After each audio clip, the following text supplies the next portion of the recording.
All right, I'd like to welcome everyone to today's webinar, a professional development for the volunteer fire officer. My name is Caroline Stakowiak, and I'm with the National Volunteer Fire Council, and I will be your host this evening.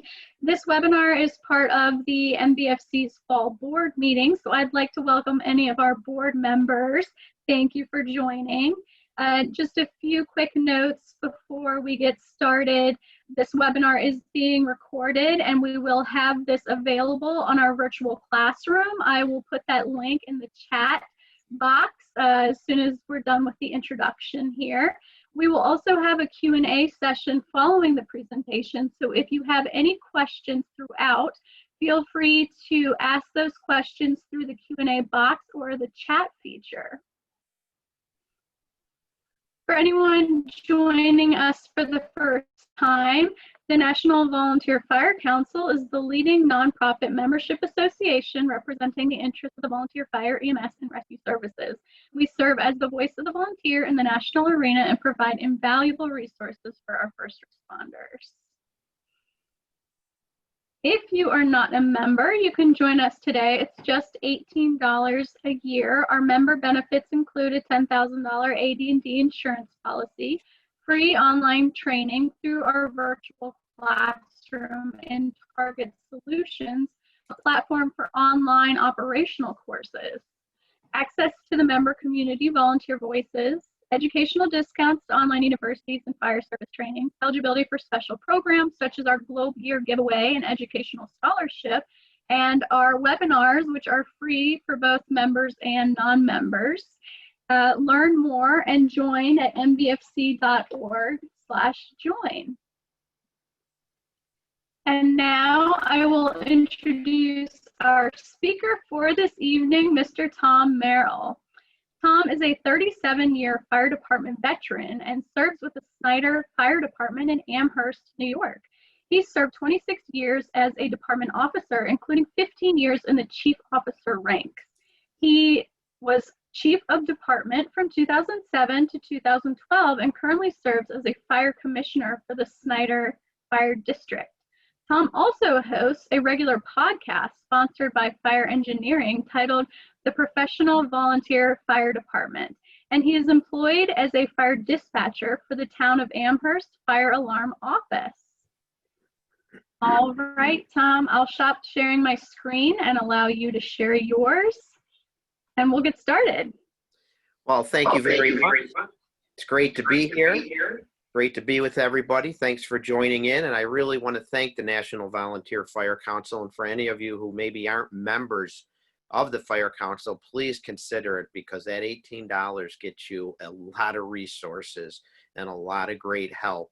And it's really a good idea to not just personally, but get your department to join as well for all those resources that would be at your disposal. It's money well spent. $18 very well spent. But anyway, thank you for listening in today. And I'm going to spend some time talking about our great volunteer fire service. And we all love our fire service, don't we?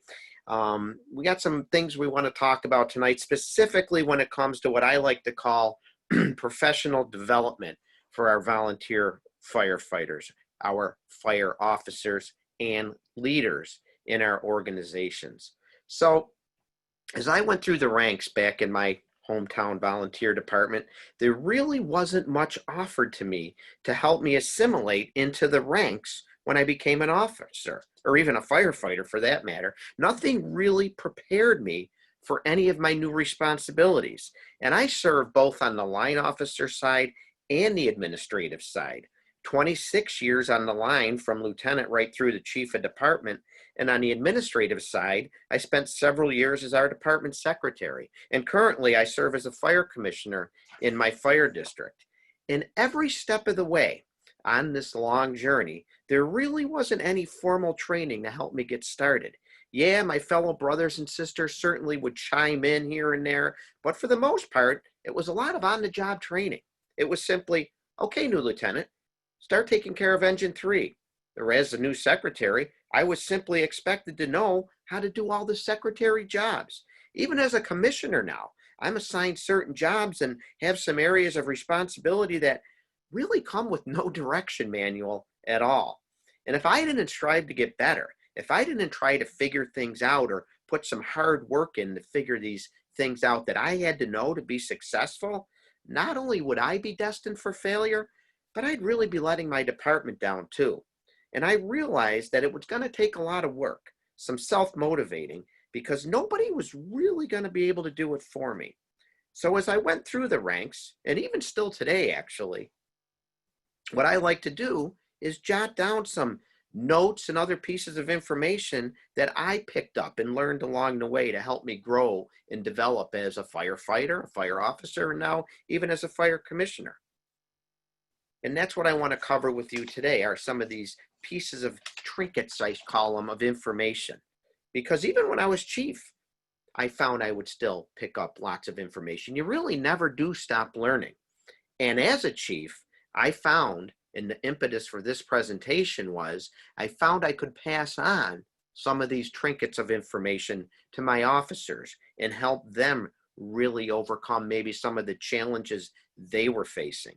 And I want to share some of these with you today to see if you can get to embrace some of what I like to call personal professional development tips, because it can help you certainly be a more successful fire officer and leader back in your hometown volunteer fire department. Now, pretty much all of us are facing some unique challenges today in our volunteer fire departments, aren't we? Heck, we hear about it every single day. It seems like not a day goes by where we aren't somehow reminded of the challenges facing the volunteer fire service, whether it's the declining membership we seem to all have, or the average age of the volunteer hovering around 50 years of age, the increased demands for service, along with funding challenges and the need to run chicken barbecues or bingo just in order to do the jobs that we need to do and purchase the equipment we need to be successful. We truly are walking a tightrope here, and it can really be a struggle to balance everything.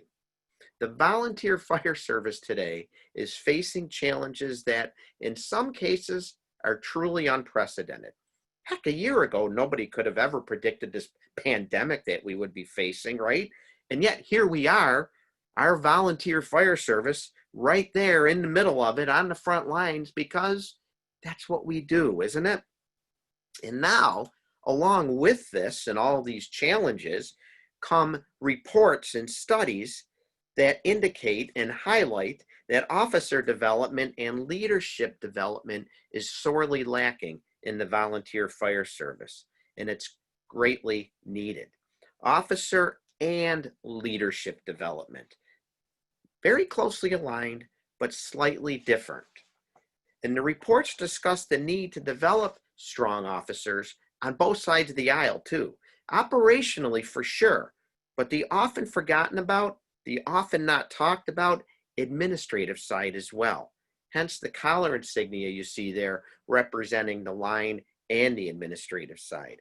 I often compare the administrative side of the operation as being like that uncle nobody likes to talk about, right? Because nobody really talks about the administrative side. Nobody thinks of it in the realm of professional development either. It seems to really be concentrated, whatever there is in officer development, for the front line officers.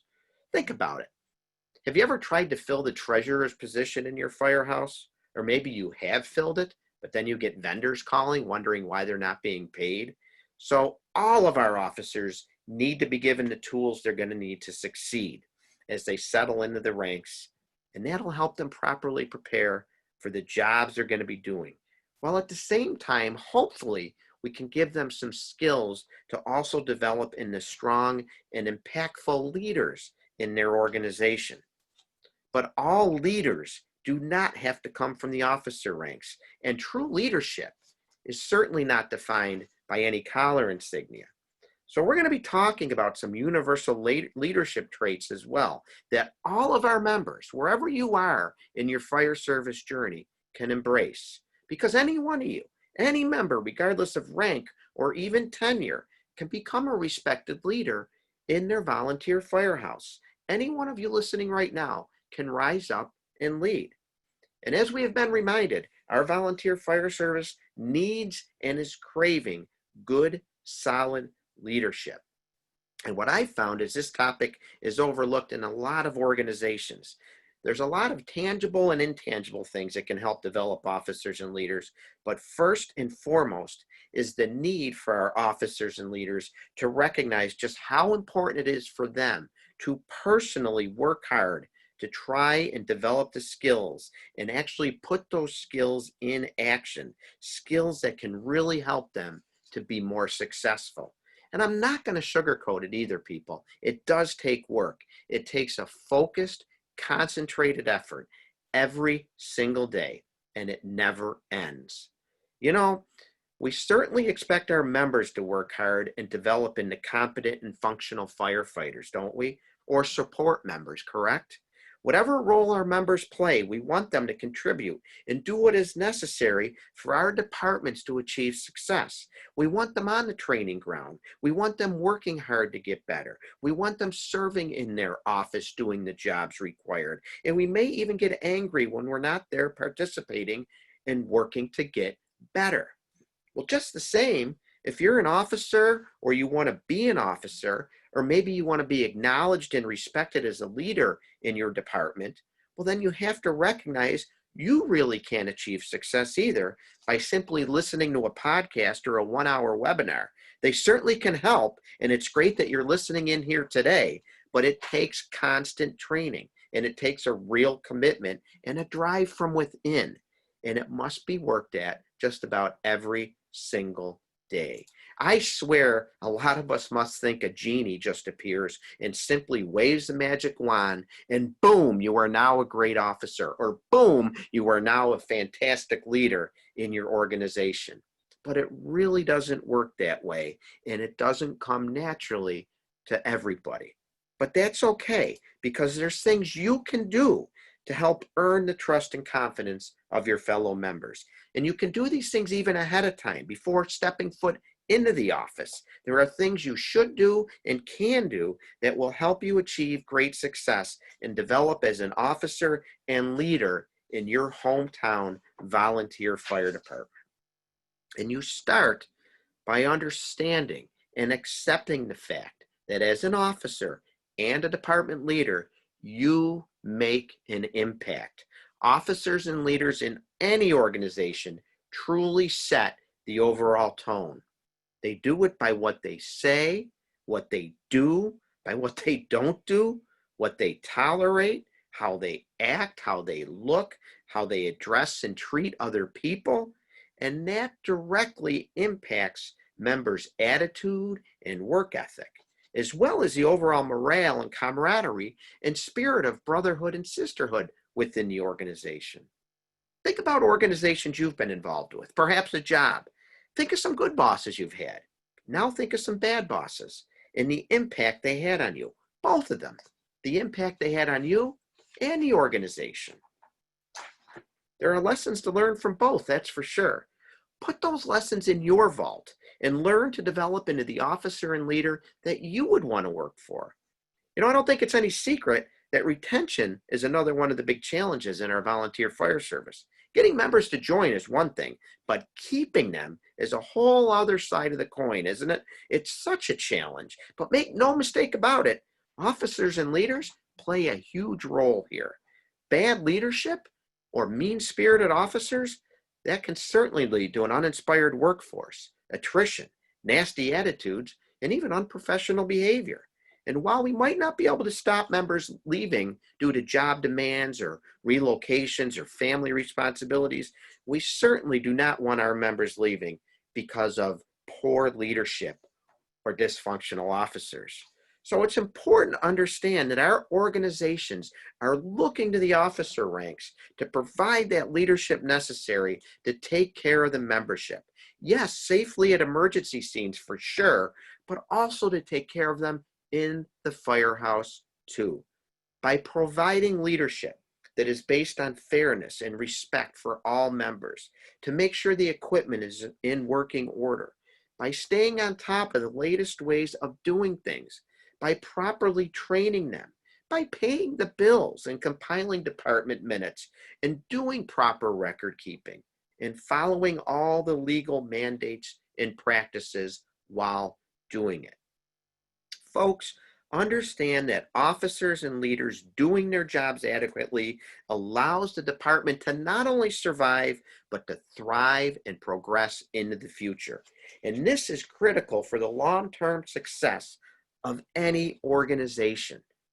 And while it's important for our officers to recognize this, at the same time, we need today's officers and leaders and decision makers to recognize that developing tomorrow's officers and leaders is also vitally critical for organizations to flourish as well.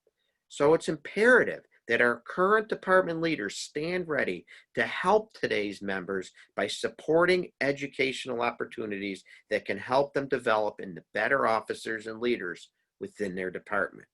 In fact, everybody should stand ready to take advantage of these opportunities because there's always room for improvement for all of us, for absolutely everybody. So think of it as professional development, which is often associated with the business world. Perhaps even in your own line of work, you've been involved with professional development. But professional development is also critical for the volunteer firefighter. And I would like to briefly discuss some personal professional development ideas that I think can help all members achieve greater success within their organizations, even if they never step foot into the officer ranks. Now, one of the biggest complaints I continue to hear in the volunteer fire service regards the struggles some have of even getting into the ranks, getting appointed or elected. Ah, yes, the dreaded volunteer fire service election, right? Or as I like to call it, the great morale booster. Now, while some departments appoint officers and maybe list credentials that members need to have in order to be appointed, the fact is that the vast majority of volunteer fire departments still rely on elections to fill the officer ranks. And this can lead to many problems for sure, can't it? You know, we all have those firefighters who I like to describe, and Paul Combs so perfectly illustrates here, those firefighters who are the super firefighter. They seem to just naturally be great at their craft. They know more about the equipment than anybody. Perhaps they're the best driver, the best pump operator, ladder operator, EMT, or paramedic you have on the rolls. Perhaps even in their personal life, they're a banker or a chairperson for a company or business in the town, and they would make a fantastic addition to your board of directors, or they're so well qualified to be the company treasurer. But they can't win an election to save their life. They can never seem to get the appointment, and even if they do, they find it very hard to get reelected or reappointed. And what does that lead to? Well, quite often it leads to a demotivated member, right? It leads to hurt feelings and comments like, this place stinks. I have more, well, they'll probably use harsher words than that, but they'll say things like, I have more courses and training than anybody, and I still can't get elected or appointed. Their participation might drop off, and you don't see them much anymore. Or worse, they quit on you. Yes, elections are tough in the volunteer fire service, but if that's how your department operates, or it operates by appointment, then you need to understand that professional development can really help here. Here's the cool thing.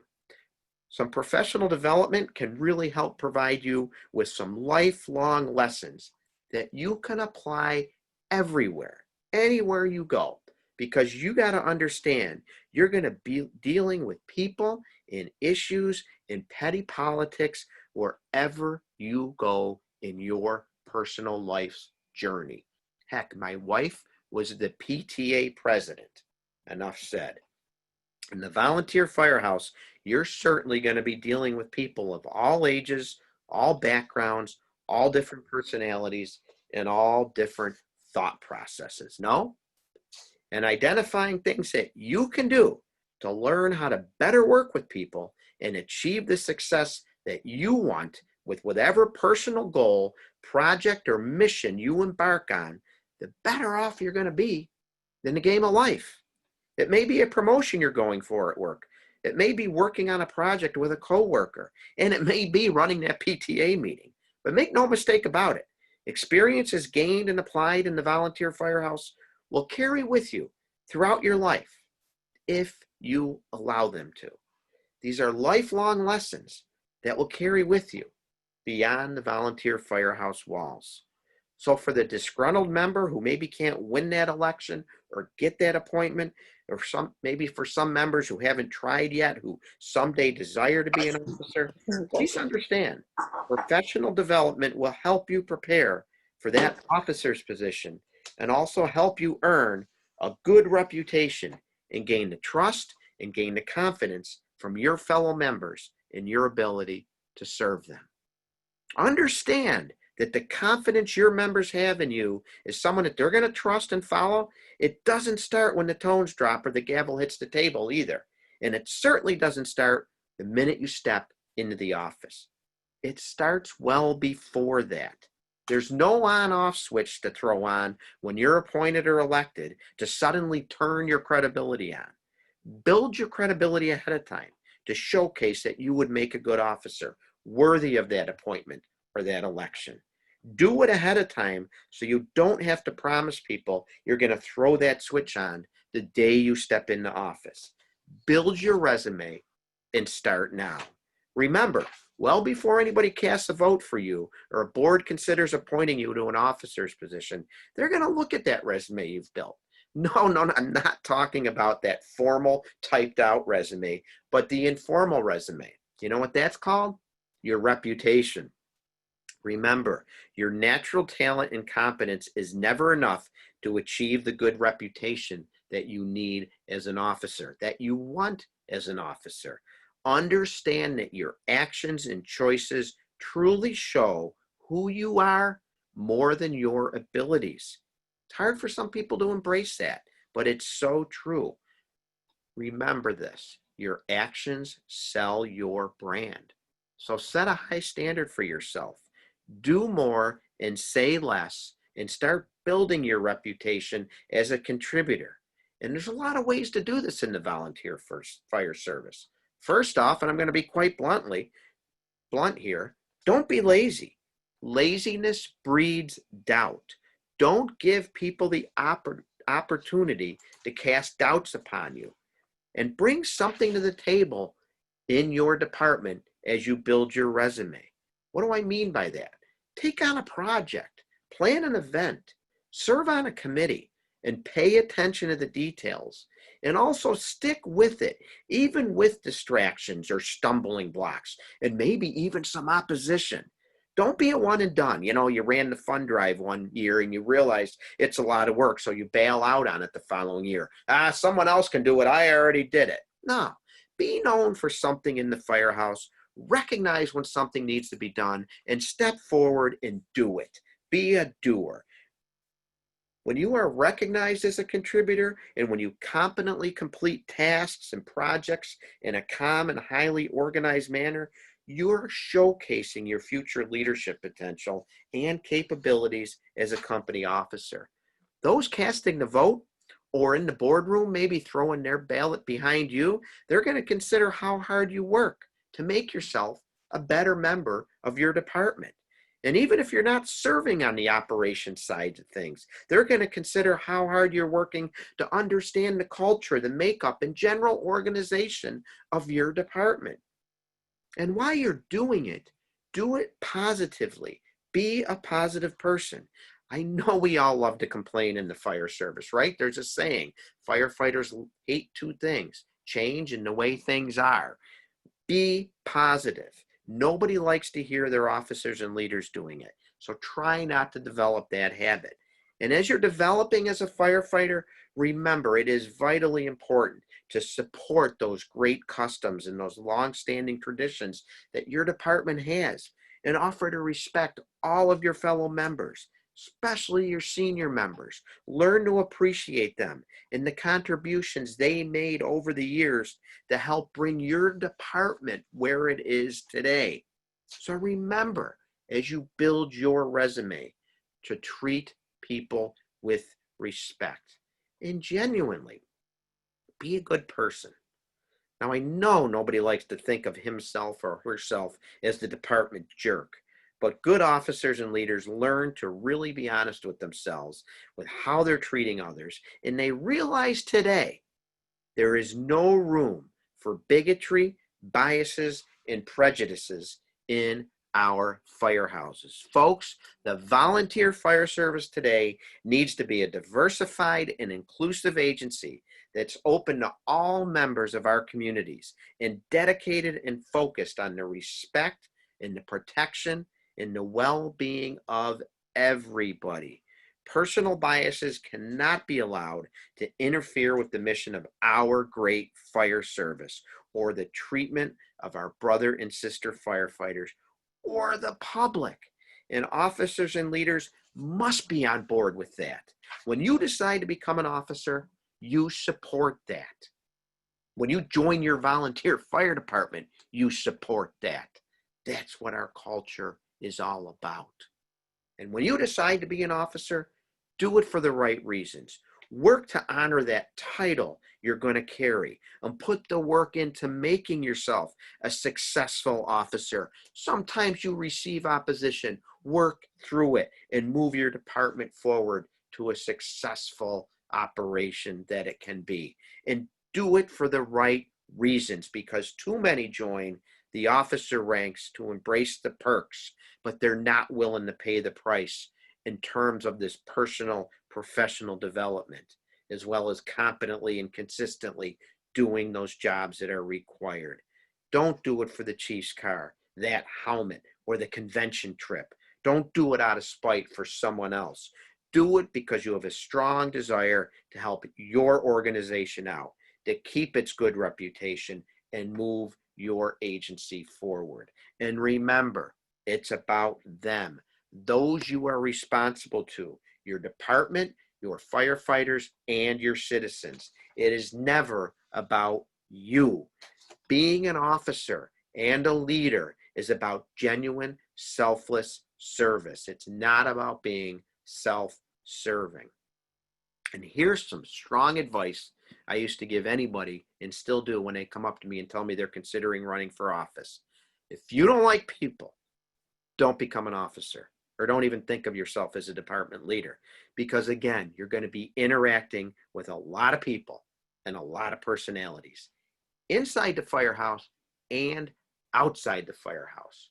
So you've got to learn to work and understand people. You've got to genuinely like people. And if you are going to run for office, remember, as an officer, you're going to be watched. You're going to be judged at all times. What you say, how you say it, how you act, how you dress, how you handle yourself at that emergency scene, or, Madam President, how you handle yourself at that business meeting. Everything is open to judgment. Understand that. Accept that. Heck, probably doing it yourself before you even became an officer, right? But as an officer, all eyes are on you now. So remember that when you step into the officer ranks. And congratulations now on your promotion, because I like to refer to it as a promotion when you do step in to the officer ranks. You should be proud of it. You've worked hard to get there. You've worked hard to get the support of your members, earn their vote, earn that board's appointment. Congratulations, you are now promoted. And when you first step foot into the ranks, here's where we often get in trouble, because it's often, congratulations, Lieutenant, congratulations, new board of director, congratulations, Mr. President. But now what? Unless your organization has an academy they can send you to, or a really good officer development program, it's usually, here's your new badge. You're now in charge of ambulance 8, or now you're in charge of engine 256, and start ordering the new bandages we need, or plan a drill for next week, or hey, did you pay that vendor yet, or arrange for our company audit? Nothing quite prepares us for that, does it? Now, some people do take the promotion and they're off and running, and that's great. They're doing great things. But more likely than not, new officers can really find themselves struggling a bit to find their way, to forge a reputation as a knowledgeable, competent, and committed officer. It's important to remember that the skills and traits that maybe served you to get that promotion are not the skills and traits that are going to make you successful now or sustain you as an officer. And they don't come via the promotion either. They don't come automatically with that promotion or that new badge. Being a successful officer means so much more than being competent. Now, I am in no way downplaying the importance of competence, but again, we often think, and many a good firefighter has thought because they're a good firefighter or a great medic or a great EMT, that they're automatically going to be a great officer. And that's not the case at all. You get into that office and you have so much more thrown at you. And it's not all related to running calls or training or paying the bills or leading the company meeting. No, not at all. All of a sudden, you're a psychologist, you're a counselor, you're a commander, you're a motivator. Or, yeah, you can even be a babysitter for adults, and so much more. As you progress through the ranks at any time, a lot can be thrown at you. But remember, people are naturally looking to their leaders to help them with their personal issues. One of my favorite generals of all time and leaders of all time, in my opinion, General Colin Powell, he said it best when he says the day soldiers stop bringing you their problems is the day you stop leading them. So remember, as an officer, you are developing into a leader. So be prepared for when people come to you with problems like this. But what does prepare us for that? You're thinking, I thought it would just be leading firefighters down that dark, smoky hallway or making decisions about that next fire engine we're going to buy. But how do I handle that knock on the door when a firefighter comes in and tells me they're getting divorced or she's an alcoholic or, yes, even Joe called me a nasty name? The only advice I give you is we handle that through professional development, a part of which is understanding that being a successful officer is so much more than that cool helmet or the chief's SUV or that convention trip or pounding the gavel on the table at the meeting. We need to invest in ourselves and strive to get better and learn about dealing with and leading people. And this is certainly difficult on the volunteer side. I'm not denying that at all, because any additional professional development work can come at the expense of our families, right? And our own personal time. It's hard. It's after working all day or coaching that little league game or helping your kids with their homework, right? It's now off to the training center or to someone's firehouse or to sit in on a webinar for an hour. And not only can it be tough to arrange, it's tiring. I have 4 kids. At one point when I was a chief officer, they were young. It is tough as I was coming up through the ranks to try and arrange for everything I had to do the job competently and try and develop as a better officer and leader. So that definitely plays a big part as to why we might fail to develop officers successfully in the volunteer fire service. But there are things that the new officer or aspiring officer can do to get started off on the right foot to help generate that good reputation that they need. First off, remember, your strengths are now exposed to a much larger group, and that's good. You're going to be out there leading drills. You're going to be out there on running the company meeting, reading the minutes. You're going to be dealing with your members on a whole different level now. You're out there in front of them. And if you're doing a good job, your strengths are there on a much bigger scale now for everyone to see. But so are your weaknesses. Everything's out there. So remain humble and be honest with yourself.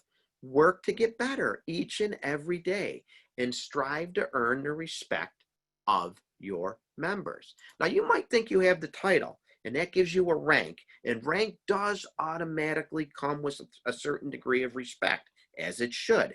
But you need to work every single day to keep that respect.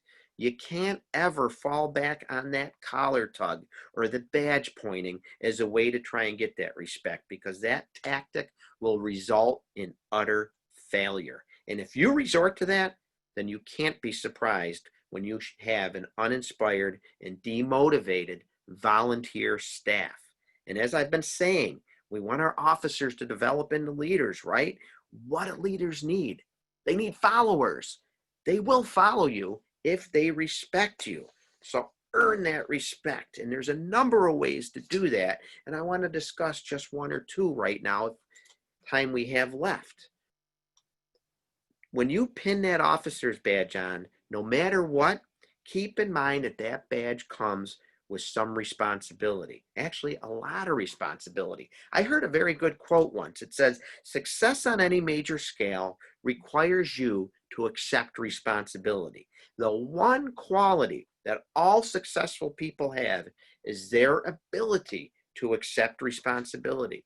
You're going to have a lot going on. Sure, we're volunteers. You probably can't be fired if you choose not to do the work you're responsible for, but your reputation can easily be damaged. Now, some jobs do come with the title, right? The treasurer, for example, pays the bills. Others might be delegated to you. A lieutenant might be assigned fire prevention tours, or a member of the board of directors may be charged with ordering the coffee. Now, all the jobs are important to the overall success of your organization. They might not all be frontline action or glamorous, but they're all important for your organization to hum along on all cylinders. So yeah, some may view certain jobs as mundane, and you might think they have little consequence to the big picture of things.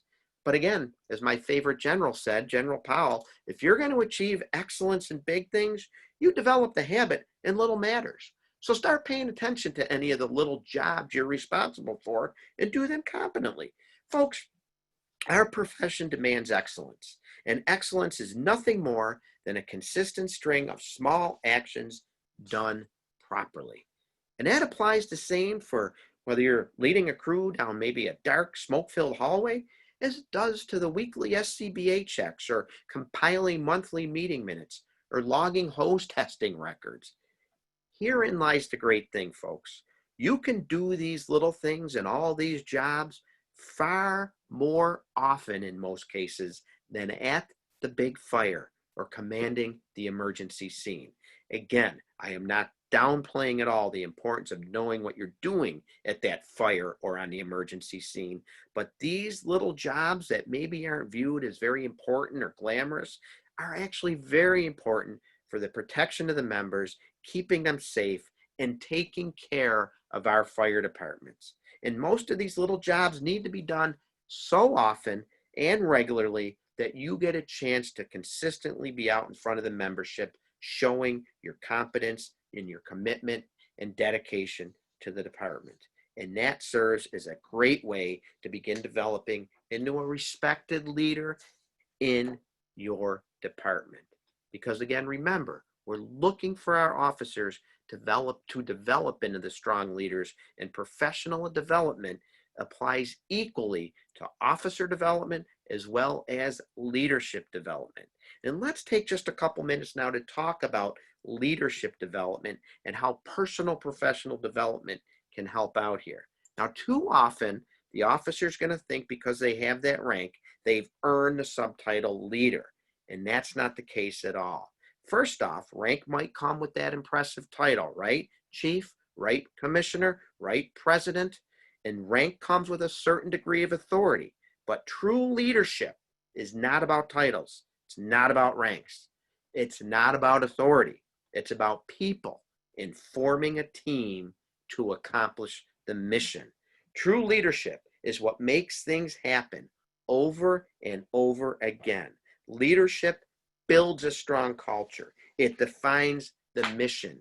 Leadership inspires people and keeps them informed and made to feel as important and valued team members. And everything in every organization rises and falls with leadership. And strong leadership is the one thing that absolutely every successful organizations have, even outside our fire service world. And as we've said all along, even if you don't have the rank, you can still be a leader, because good firefighters can develop into good, competent leaders. Yes, our organizations definitely need to formal leaders. Those elected or appointed, or they get to wear the collar insignia, but strong volunteer fire departments also need the informal leaders. Those past chiefs, past officers, strong firefighters or EMS providers who don't even hold a rank, but they know the organization, they know the equipment, They know the ways and the culture of the department. And this is so important, especially for you senior members out there, because too often we think time in is the most single important attribute in the 20 or 25 or 30 years that we have in automatically qualifies us for that title of leader. But in my opinion, as much as leadership is not about rank, leadership is also not about time in. It's not necessarily about where you line up on the seniority chart. It's what you have done, but it's also what you to continue to do with your time.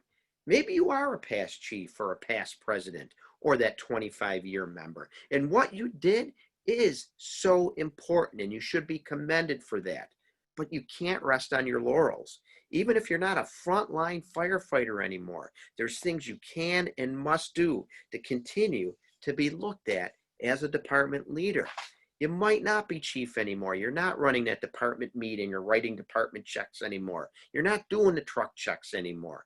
But strong leadership traits certainly apply here as well to help you earn the title of what I like to call the respected senior firefighter. Now, here's another cool thing. Leadership skills are most not likely used every single day on the fire ground, but leadership skills are most likely used every day in all your other interactions. Yeah, you might not be at a fire call or emergency call every day, but your leadership skills certainly apply in all your public interactions, all your interactions with coworkers at your paid job, and all your interactions in the firehouse. So again, these skills are going to provide you with lifelong lessons that you can take with you wherever you happen to go in your life's journey, even outside your volunteer firehouse walls. Now, you might be born with some natural ability, but the rest is learned and practiced and applied. And it is definitely possible to improve and get better as a leader if we seriously want to and put the time into personal, professional development. Fortunately, there's a lot of help available out there. Leadership development is a topic that's getting a lot of attention lately across a lot of different spectrums. And there's no shortage of books and podcasts, articles, webinars by military, political, business, as well as fire service leaders. But what's going on? What seems the problem with getting our people to embrace this type of training? What's preventing us from learning to be better leaders? What's stopping organizations from embracing leadership development? Maybe we don't think about it that much because we spend so much time responding to actual incidents and working to become the best firefighter or EMT we possibly can be, don't we? We take classes on Firefighter 1, forcible entry, hazmat, incident command. It leaves little time for much else. There's simply no time left. Or possibly we don't make the time. We make a conscientious decision to not even try to arrange for it. We fail to recognize or choose to not even think about the importance of it because we don't look at leadership training as being important enough or exciting enough. So we don't even put it into our professional development realm. Our members don't invest in themselves because they just don't think that leadership is exciting enough. But it is. It is important. It should be important and exciting to you.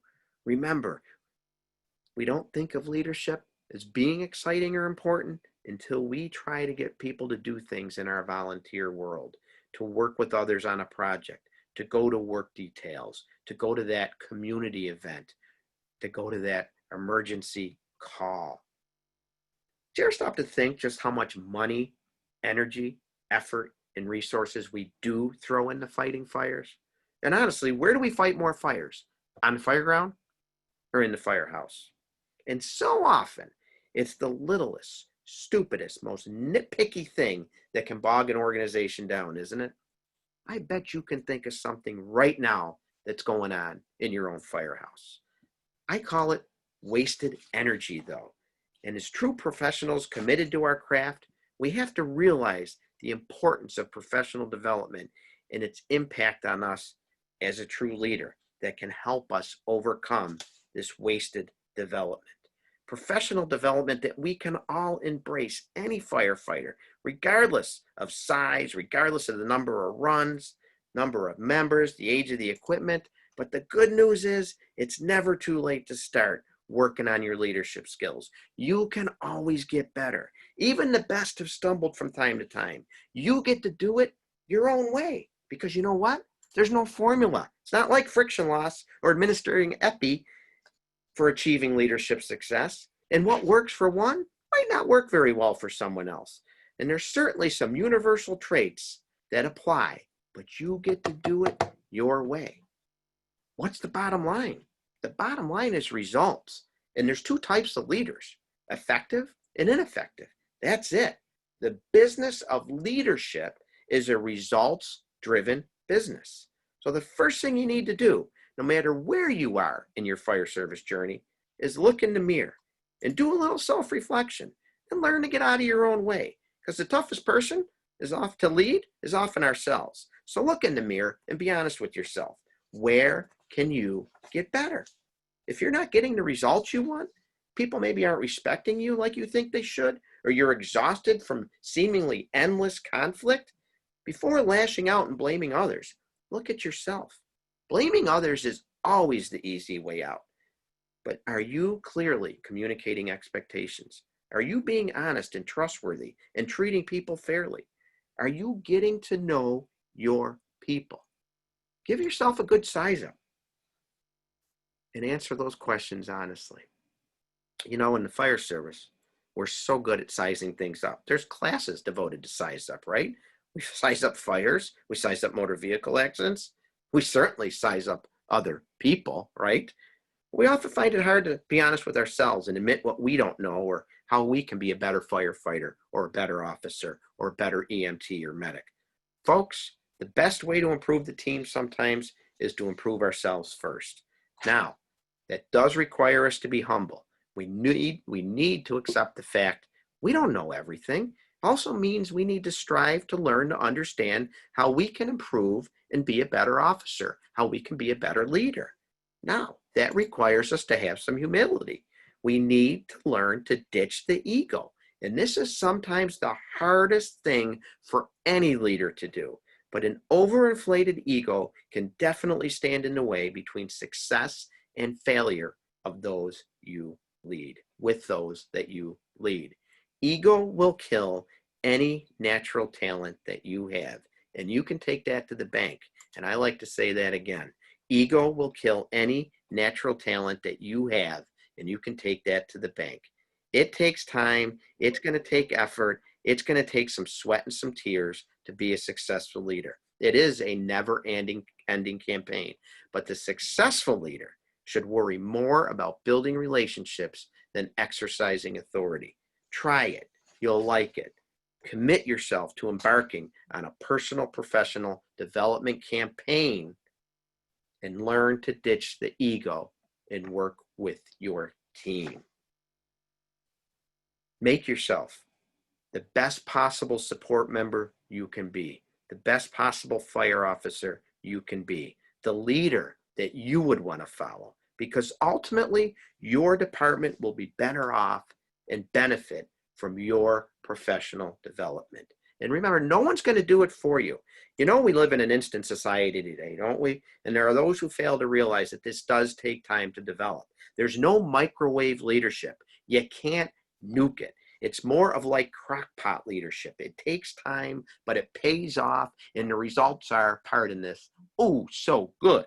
But leadership can be learned, it can be practiced, and there's a lot of things you can do and should want to do to get better all through your fire service journey.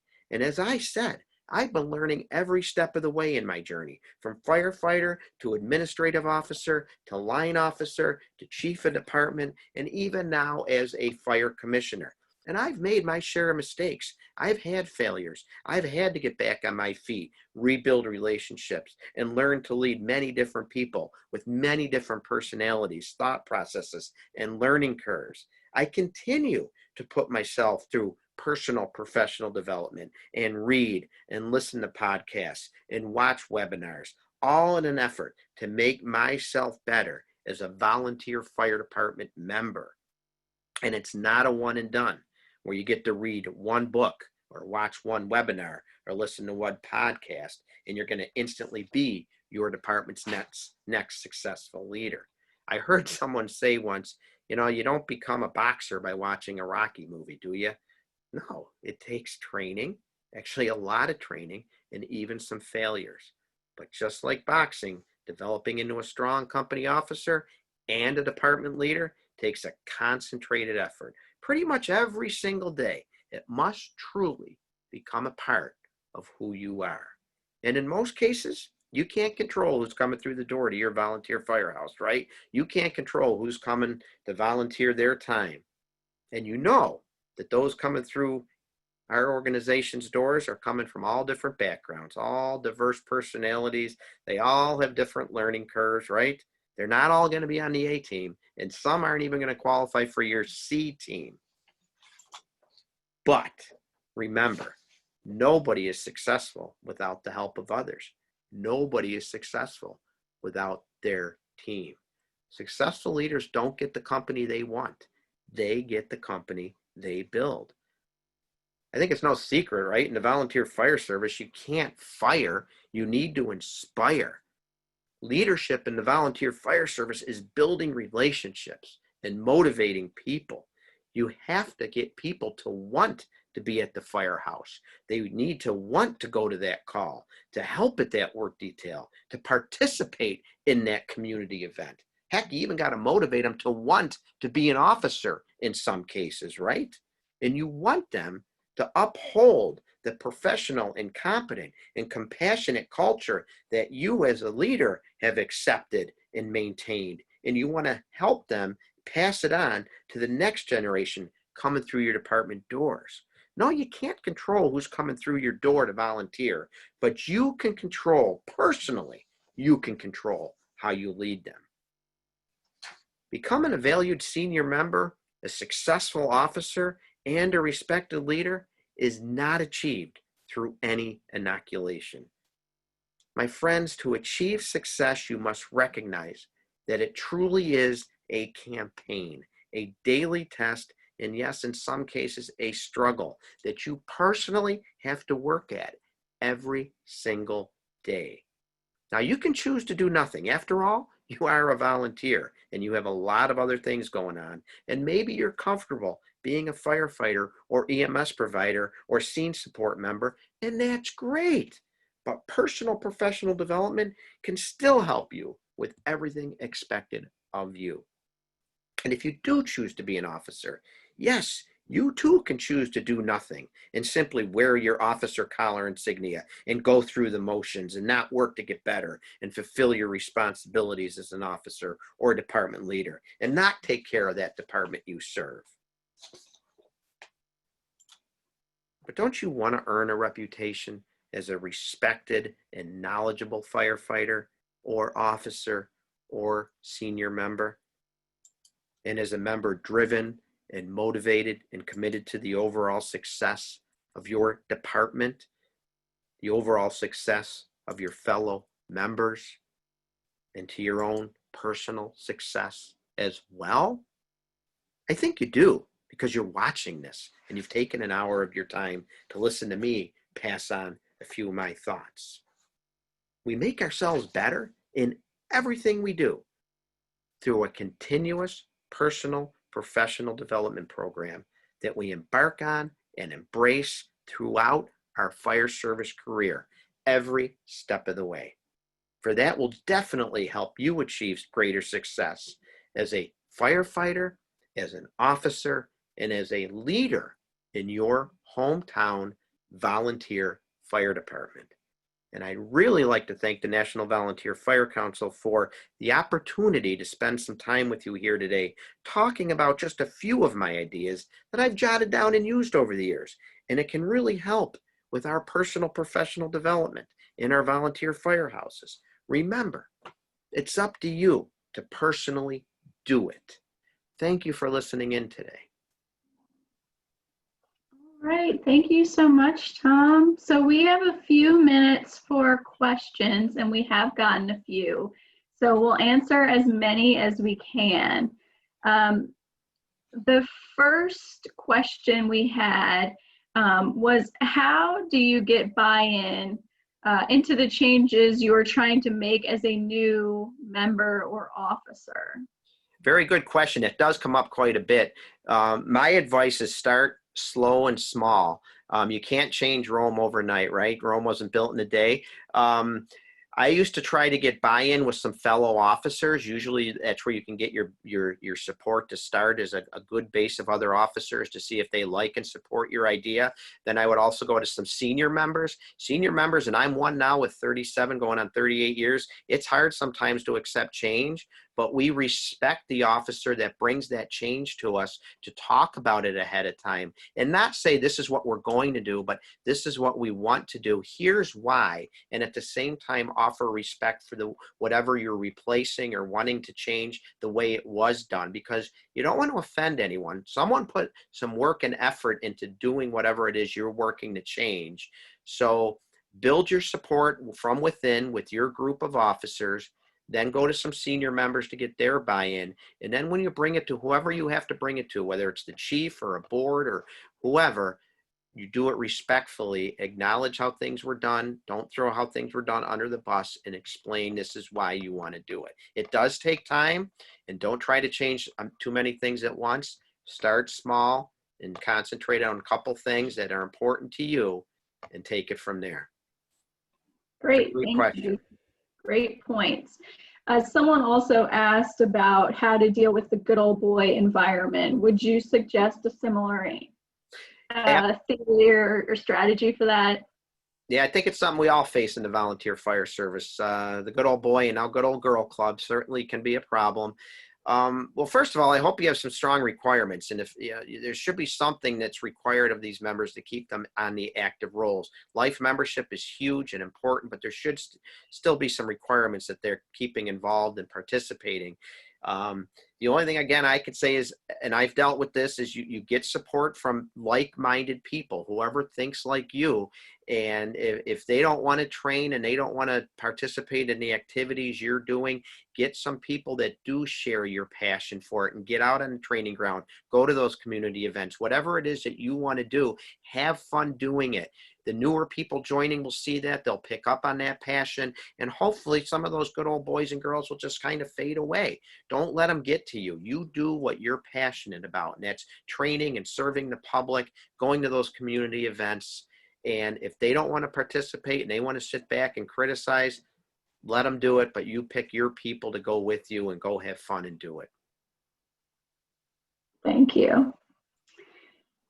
This is a question about feedback and the recommended process to help provide feedback to leaders on any weaknesses or areas of improvement before it might cause damage to personnel or members. And this is, I actually tried this as a chief. I did a couple of years call my officers in at different times during the year and give them some feedback, just like with any job, right? Some time to sit back and talk. And there's some great references in some of the books out there that I've read that I found to work. And Jocko Willink is a great hero of mine. He's a Navy SEAL, wrote some great leadership books. I don't know if you see the bookshelves behind me. They're just loaded with leadership books. But they'll tell you, start off positively, discuss with the officers some of the good things that they're doing. Never discuss negatives in front of others. Praise in public, criticize or correct in private. That is huge in the volunteer firehouse. Tell you another little trick off cue here a little bit. Everyone knows if you're a leader or a chief or a president and you're pulling someone in the office and you say, hey, Joe, or hey, Jane, come here with me a minute. What's everyone do? They go, ooh, Jane's in trouble or Joe's in trouble. I used to tell a little white lie. I'd say, hey, Joe, I got that paperwork you need to fill out. Can you come with me for a minute? Now no one even gives it a second thought. They just know that Joe's going to fill paperwork out with me. We'd go to the office and then I'd sit and talk to him. But always talk positively first and then correct whatever you feel needs to be corrected. And at the beginning of their officer tenure, when you get a brand new officer, why not sit down with them and establish expectations? Here's what I expect. it's great that you got appointed. It's great that you got elected. Welcome. You're going to love it. There's a lot of great opportunities for you to excel and develop and become a great officer. But here's what I expect out of you as an officer in this department. But self-correct or correcting mistakes is huge, and it's got to be done correctly. You've got to do it in private, one-on-one. And if it's a team mistake that you want to work on, I'll tell you how an officer can develop a good rapport with members and also build some personal credibility is a post-incident critique right there at the scene. Again, not yelling, not screaming, not negative. What went right? What went wrong? Gather at the back step of the engine. If it was a fire response, you can even do it on an EMS call. Hey, we went into this medical call. It was a broken leg. No one brought the splint. What can we do better next time? How can we make sure things like this don't happen again? Do it positively.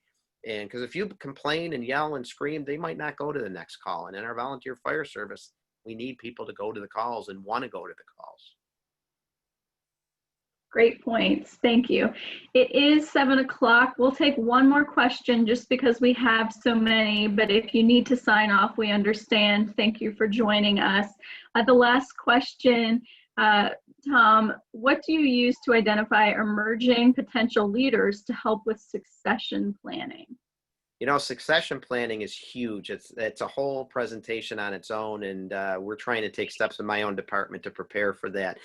We look for the motivated member, the member who I talked about earlier that's learning how to be a team player, to support our customs and traditions, to show interest in the fire service. Who can we help feed that interest by giving them Firehouse Magazine, Fire Engineering Magazine, the various subscriptions that are out there. So we just look for people coming through our doors that have the passion and enthusiasm, or there's some that come through, quite frankly, who maybe are a little timid and a little shy, but we try to get that passion instilled in them by showing them videos and giving them the magazines, and on the training ground, just really instilling the pride of being a firefighter. Thank you. Perfect. All right. Thank you, everyone, for the questions. Thank you, Tom, for answering so eloquently. We had some great discussion in the chat today, some great questions we weren't able to get to. I will try to post everything in Volunteer Voices, so if you're a member, please join us there for the conversation. I just want to remind everyone we do have another webinar tomorrow evening at 6, Diversity and Inclusion in the Fire and EMS Services 2020. I've put the registration link in the chat box. Please join us if you can. I want to thank Tom again. I want to thank everyone for joining. And of course, I want to thank our sponsors for the fall meeting. We so appreciate the support from everyone. And with that, I hope everyone has a great evening. Thank you so much. And if anyone wants to get a hold of me, there's my contact information. Yes, both Tom and I both have our email addresses there. Feel free to reach out. Thank you. Thank you.